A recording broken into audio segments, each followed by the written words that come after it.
A very good morning, students. Our session of corporate finance. Now, as far as our previous session was concerned, in that we already discussed about the introduction of cash management, that how cash management plays an important role in the management of working capital. Now, in that session, we will discuss about the introduction part and the controlling levels of cash that was there in our previous session. Now, today we are going to discuss about the controlling cash inflow and controlling cash outflow. First and foremostly, it is really very important to control cash inflow and outflow in a proper manner with the proper level. If inflow and outflow of cash is out of the control, then two situations will arise. The first one, that there will be a scarcity of the cash if outflow is not going to be controlled, and the surplus of the cash will be there. That is due to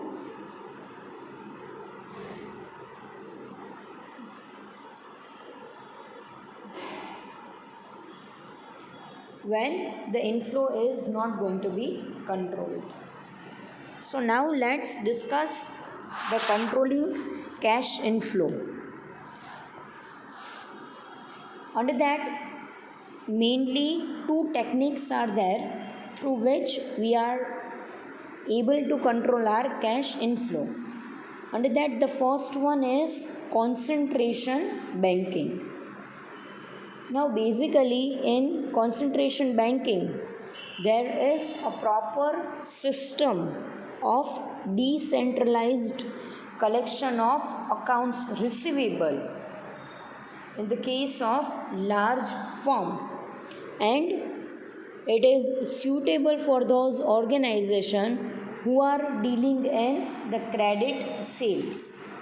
Means when the organization is going to link up their self with the facilities of banking that is provided by the banks for the collections of bills receivable, then definitely the cash inflow can be easily controlled, it can be easily maintained, because now it is a duty of bank, that is to put concentration about the collection of the debt fund, because each and every time it is not possible for the organization, that is to put a proper control, a separate control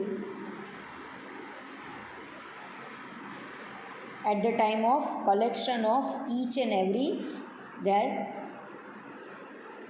credit bills. So due to this system, the bank automatically collect the amount from their debtors and going to be credited in a separate account of bank. So through this they are able to have a proper control over the cash inflow.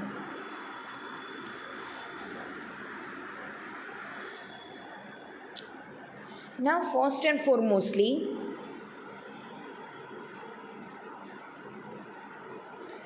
there is a request to the customer, that is to send their payments to their nearest collection center, and the firm is going to open a separate bank account at that nearest place of the customer.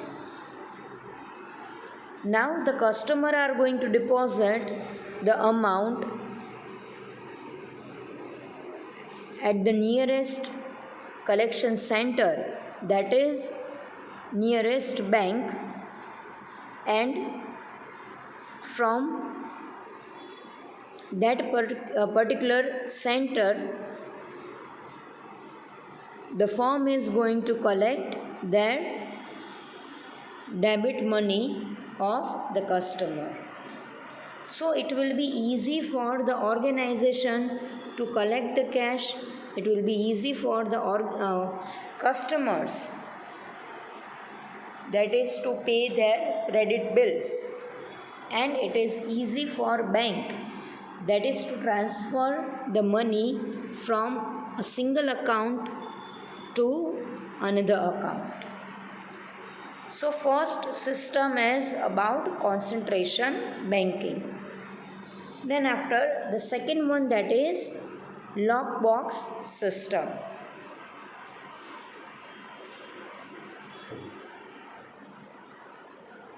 Now the lockbox system is one of the fastest system for the collection of cash. Now basically in this system, the organization is going to hire a one box with the post office, and they are going to request their customer to send their check in this particular post box. A separate number is given to the organization when they are going to hire this kind of post office box. So now customer directly send their check to this unique post box number. So the collection of fund will be the fastest.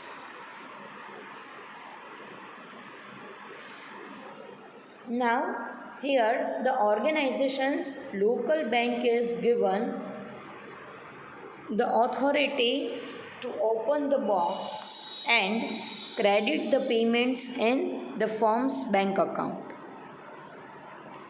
Now then after, the bank pick all the check during the day and they are going to deposit in their separate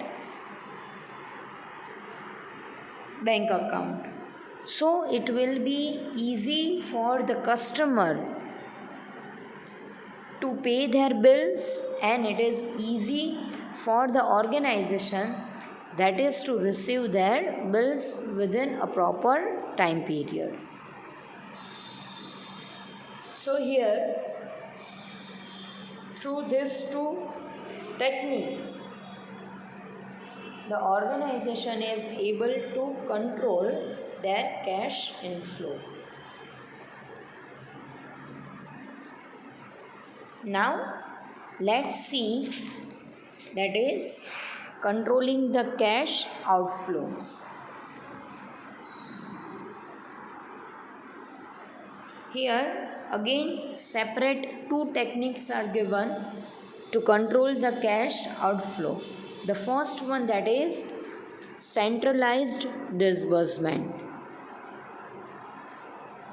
Now here, when we are going to pay our bills, when we are going to pay to our dealers, so at that time it is highly preferable for the organization, that is to make all the payments from only one account at the head office.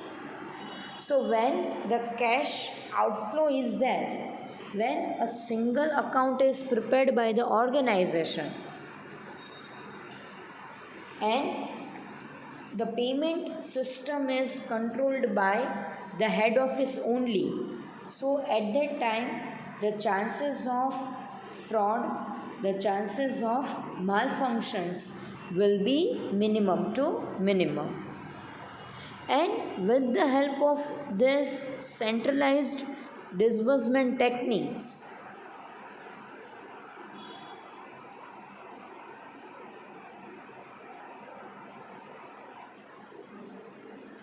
the presentations of check for the payments by parties who are working from the different places. So it will be easy for the organization and it is easy for the dealers, that is to make a payment with the proper amount and with the proper time period. Then after the second technique that is playing float. Now here the meaning of float means the amount which is tied up in check that have been drawn but have not been yet presented for the payments. When you draft a single check but here still customer is not going to deposit in their books of accounts, so at that time the time lag between the issue of the check and the actual presentations for the payments, that time lag is known as float. Now here organization is going to focus on this thing that the time lag between these two will be minimum to minimum. So organization comes to know about how the check is going to be drafted and how customers are going to approach or they are going to receive their payment within the stipulated period of time.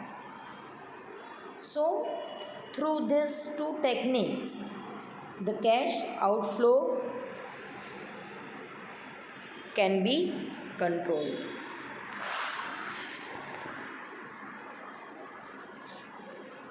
Then after the next point is optimum investment of surplus funds. Now there are basically two different ways through which the organization can make the investment of their surplus cash or surplus fund. Under that, the first one is determination of surplus cash. Basically, surplus cash is the difference between cash inflow and cash outflow.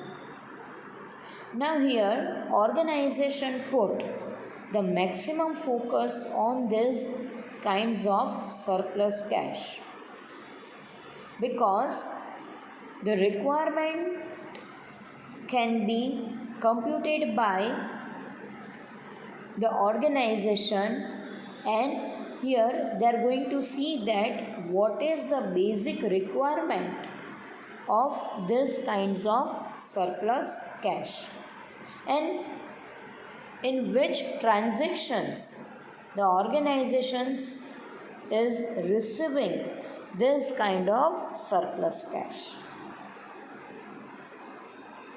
And then after the second one, that is determining channels of investment. Now here the organization put focus on the different investment options which is available for the investment of the surplus cash. If the investment avenues are profitable, then definitely the customer will prefer those options in which the risk criteria will be minimum and they can easily enhance their return with the facility of liquidity.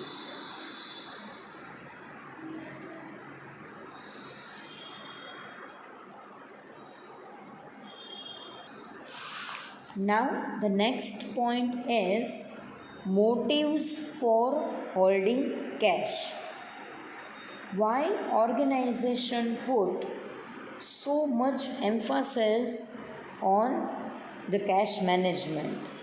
what are the basic objectives of the cash management and how these objectives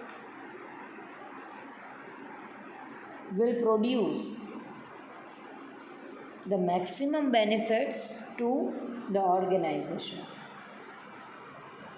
Let's discuss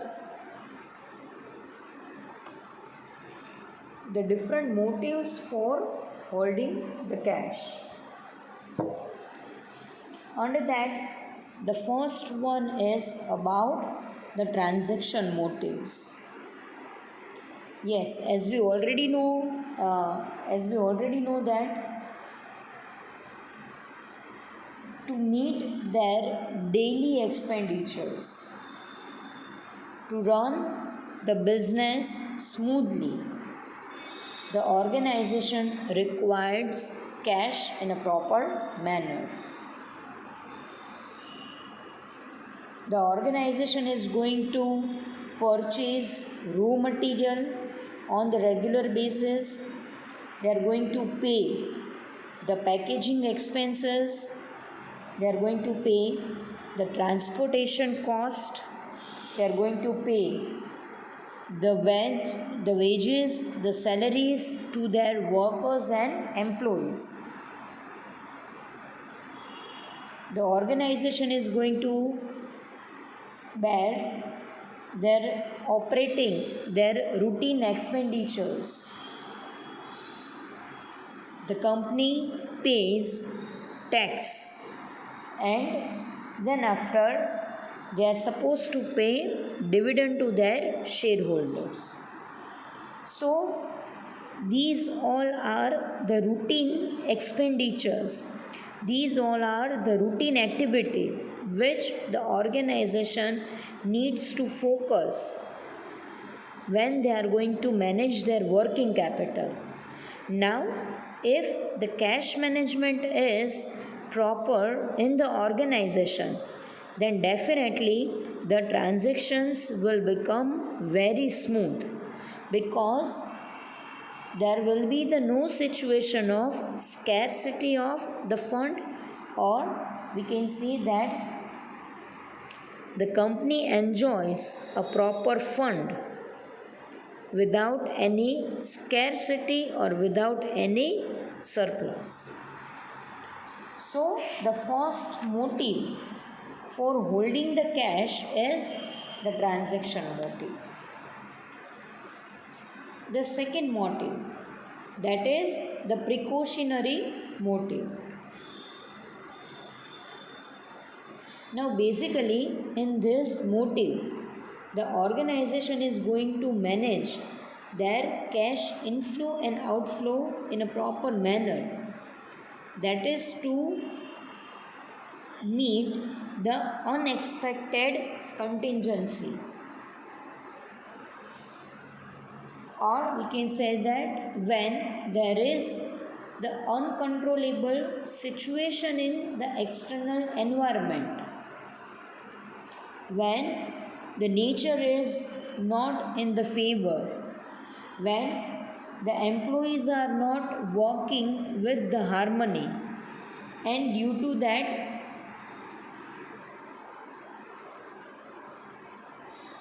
there will be a strike, there will be a lockdown in the organization. There will be the natural calamities or man-made. There is totally unexpected delay in the collection of their debt capital. Sometimes there is a sharp increase in the prices of raw material due to any reason. So, in this all situation, the company need to hold a surplus cash,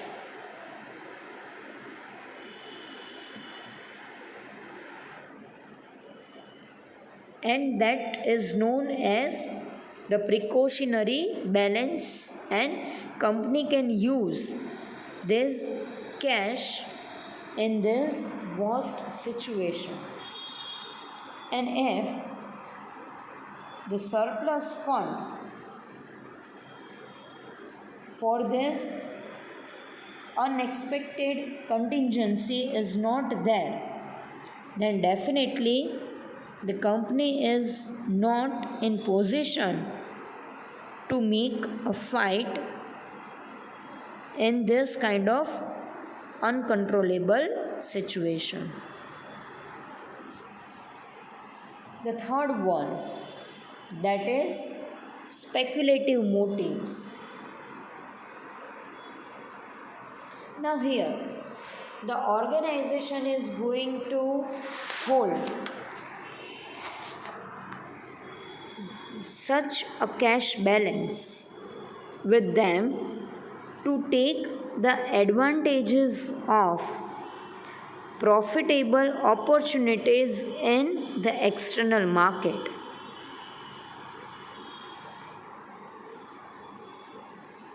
Now sometimes when the prices of raw material will be reduced without any reason, so at that time the organization is going to purchase the maximum raw material and they can enjoy the situation when the prices of raw material will be high, but the organization enjoys the bulk of raw material with them. So, the main purpose behind these speculative motives, that is to earn an unexpected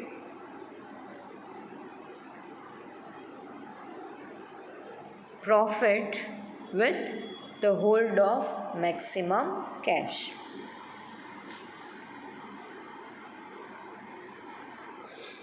Then after the next point, that is compensating motives. Now when the company use the banking services for the collection and payments of the fund, so the bank, they are going to charge some charges for this kinds of banking services they are providing to us. So at that time it is highly necessary for the organization, that is to have a sufficient balance at their bank account. So out of this balance the organization can make the payment of these kind of banking charges. So this situation is known as the compensative motives, for that the company hold cash with them. So that's all about today's session. I hope it is clear to everyone. Thank you, students. Thank you so much.